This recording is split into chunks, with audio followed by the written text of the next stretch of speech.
If you spend any time online right now at all, you've probably noticed something very interesting. There's a lot of noise, right? A lot of panic. A lot of people saying, this is it, now or never. Guys, it's not like that. It's not stock up before it's too late. That's not where we are.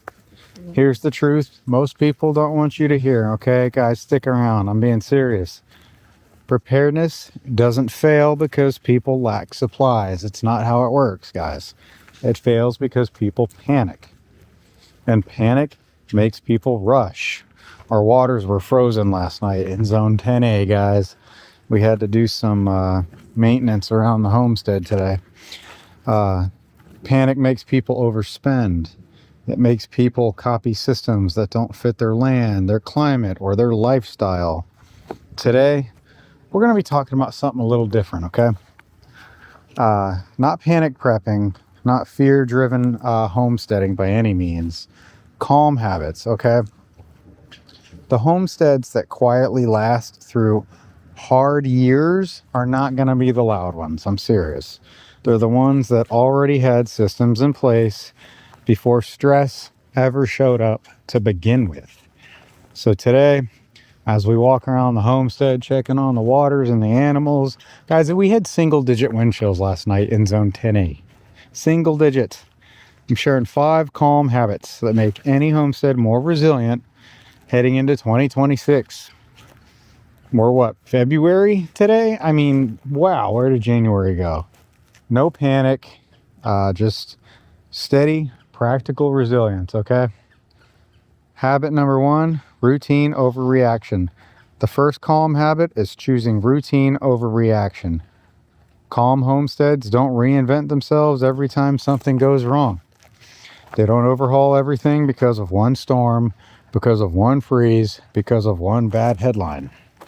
They already have rhythms in place. Feeding happens at the same time every day. Water gets checked the same way every morning. Animals, they get looked over, not just handled when something's wrong. When something unexpected happens, like a freeze like we had last night, and honestly, we're getting another one tonight. If you get a power outage, you can get power outages from freezes too. Look at New York. Supply delays. The routine does not disappear. It's going to tighten up, guys. And that's important because routines reduce your mental load, right? When your brain isn't scrambling to decide what to do next, you're not going to panic, you're going to act. That's why calm homesteads don't rely on motivation. They rely on habits. You don't suddenly decide to check your water line when it's 20 degrees outside. You already know where they are. You already know which ones are exposed, and you already have a plan. Guys, that is the most important. I'm a big, firm believer in being proactive and not reactive. Mistakes will happen. That's okay.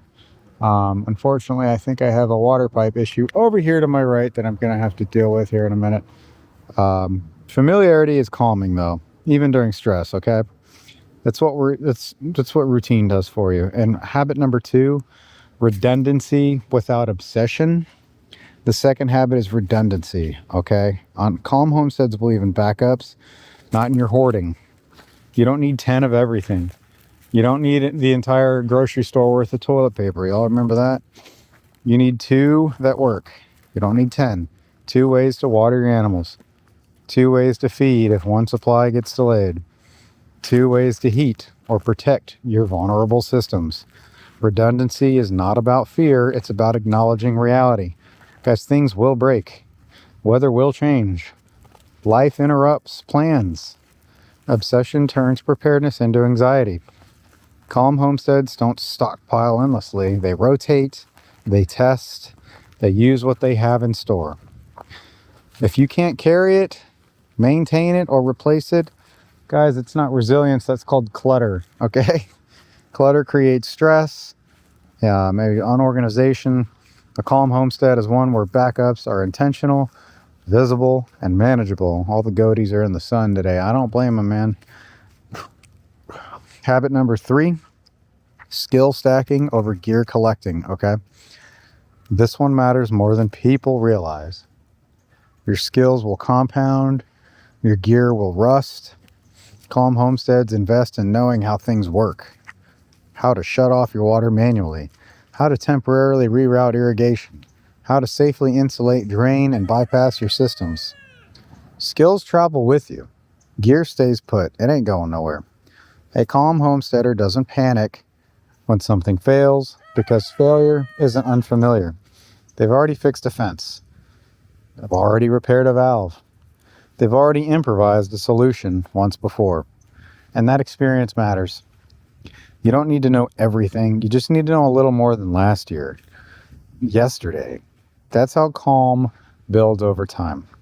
Not overnight, not from buying one big solution, but from stacking small competencies that add up over time. Habit number 4, observation over your predictions. This habit alone is going to separate calm homesteads from your anxious ones. Calm homesteads observe instead of predicting. They don't chase every forecast or rumor. They watch their land, your property, where frost settles first, which areas are going to hold that cold air, which plants are going to struggle, and which ones are going to thrive. Observation beats prediction every single time. Guys, remember, I just said earlier, proactive, not reactive. You don't want your busted pipes or your pool pumps, you know what I'm saying? You don't need to know what the whole world is doing. You need to know what your homestead does under stress. That's how you learn which pipes freeze first, which valves are exposed, which areas need insulating, their drainage or their rerouting. One size fits all advice doesn't survive contact with real land. Calm homesteads don't argue with reality, they study it. Habit 5 here is going to be your community over isolation. The final calm habit is choosing community over isolation. This does not mean crowds. Believe me, it means connections. Neighbors who know what you're doing, people you can trade with, people you can call on, love thy neighbor, and who can call you. Calm homesteads are not lone wolves. I see too many of those. They share information early and they learn from each other's mistakes. They don't wait until something fails to ask questions. Community is a pressure release valve. It keeps problems from becoming emergencies. And in 2026 and beyond, resilience will favor that cooperation and not the isolation. Preparedness doesn't have to be loud, guys. It doesn't have to be fear-driven. And it definitely doesn't have to look the same for everyone. Calm homesteads don't win by being extreme. They win by being consistent. If you're building a homestead that's steady, practical, and resilient without panic, you're in the right place. Subscribe, stick around, and let's build something that actually lasts.